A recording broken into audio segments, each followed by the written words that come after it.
अंतरात्मा में ज्ञान उत्पन्न ना हो, यह सोचा जाए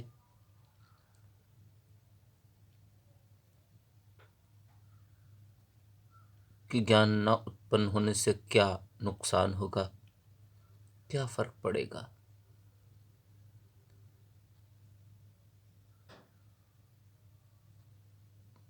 यह सवाल उत्पन्न हो रहा है ना, यह सवाल ही अज्ञान का परिणाम है। जब अंतरात्मा में ज्ञान उत्पन्न हो जाए, फिर ऐसे सवालों के लिए स्थान नहीं होता।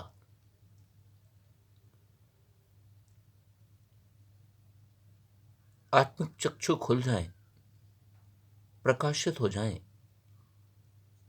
उनके क्या लाभ हो सकते हैं और क्या लाभ होंगे, इनके बारे में कल्पना करना भी मुश्किल है, सोचना भी मुश्किल है।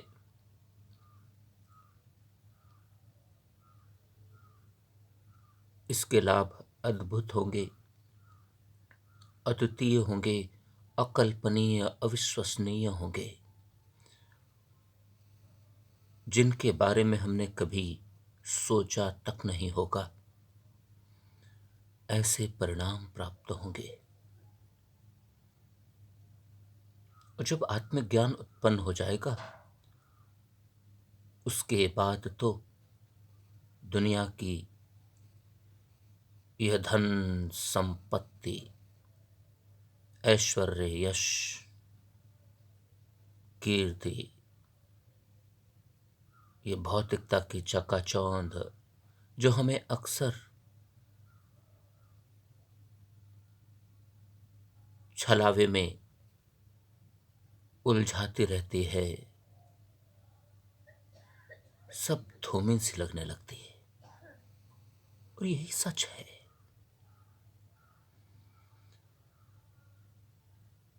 इससे अच्छा और क्या हो सकता है। जो वास्तविक रूप में धूमिल है, वह धूमिल ही लगने लगे। जो नश्वर है, वह नश्वर ही लगने लगे। जो नश्वर नहीं है, अर्थात जो शाश्वत सत्य है, वह सत्य के रूप में दिखने लगे, प्रदर्शित होने लगे। इससे अच्छा और क्या हो सकता है, और होना भी चाहिए। उस भेद को समझना, उस अंतर को समझना अत्यंत आवश्यक है।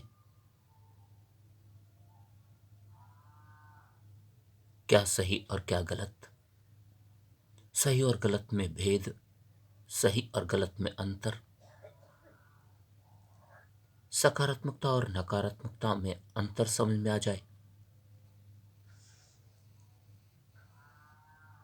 सत्य और असत्य के बीच का अंतर स्पष्ट रूप से दिखने लगे, न्याय और अन्याय के बीच का अंतर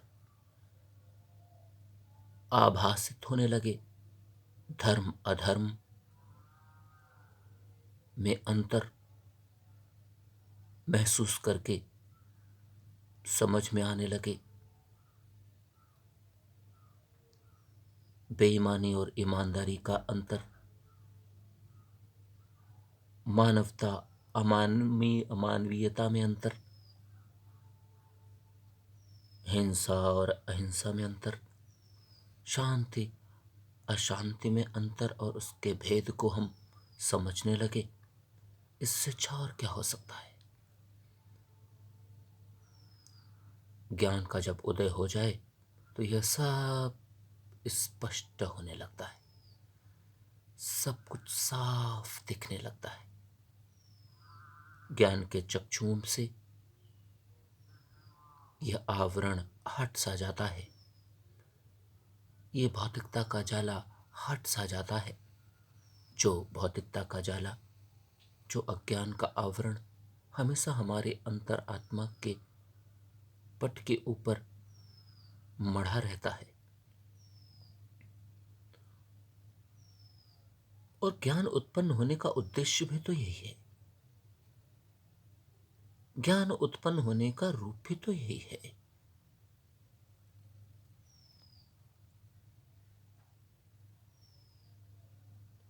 इस उद्देश्य की पूर्ति करने के लिए ही तो इतनी आपाधापी, इतने प्रयास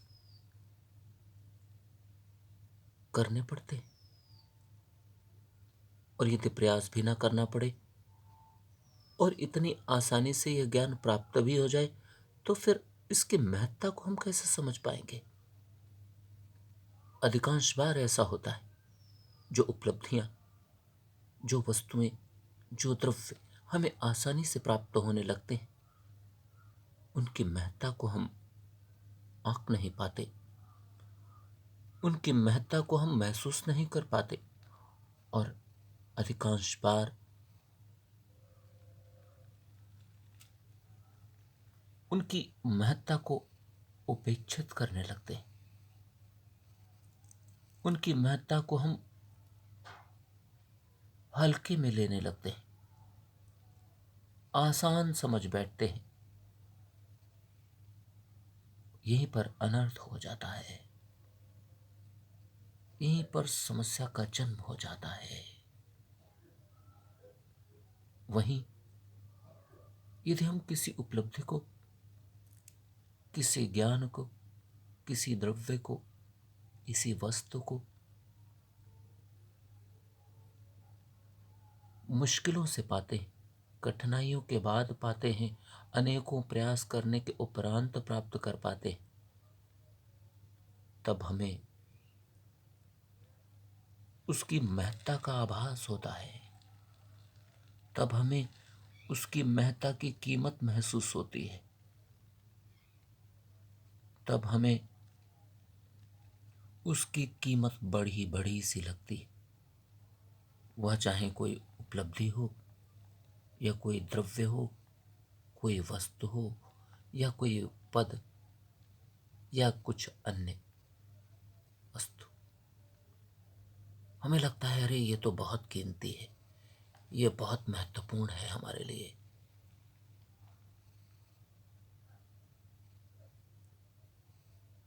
और महत्वपूर्ण होगी ही।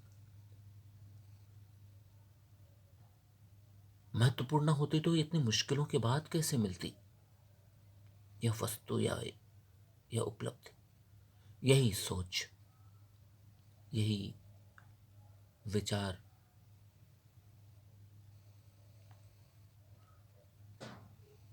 हम दिन प्रतिदिन अपने अंतरात्मा में, अपने आप में चलाते रहते हैं, संजोते रहते हैं। पर वास्तविक सत्य तो यही है कि ज्ञान की उत्पत्ति होते ही सब कुछ स्पष्ट हो जाता है।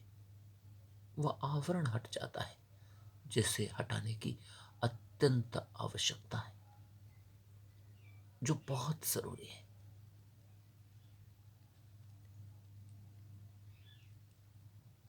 इस आवरण को हटाने के लिए ही तो इतने प्रयास किए जाते हैं और करने चाहिए। और वे स्रोत कौन कौन से हैं जिनके सहारे से हम इन आवरणों को हटा सकते हैं? वे शास्त्र हैं, वेद है, वेदांत है, उपनिषद है, पुराण है, ग्रंथ है, शास्त्र है, विद्वत जन, गुरुजन, ज्ञानी, ब्रह्म ज्ञानी, या फिर सत्संगति आदि भी इसमें सब शामिल है। जब इनका सबका सानिध्य होता है, तब हमारे अंतरात्मा का ज्ञान प्रस्फुटित हो जाता है, अंतरात्मा के चक्षु खुल जाते हैं, हमारा जीवन अद्भुत हो जाता है, सुख, आनंद, ब्रह्मानंद से परिपूर्ण हो जाता है। तब हमारा मानव जीवन ही सार्थक सा सिद्ध होने लगता है।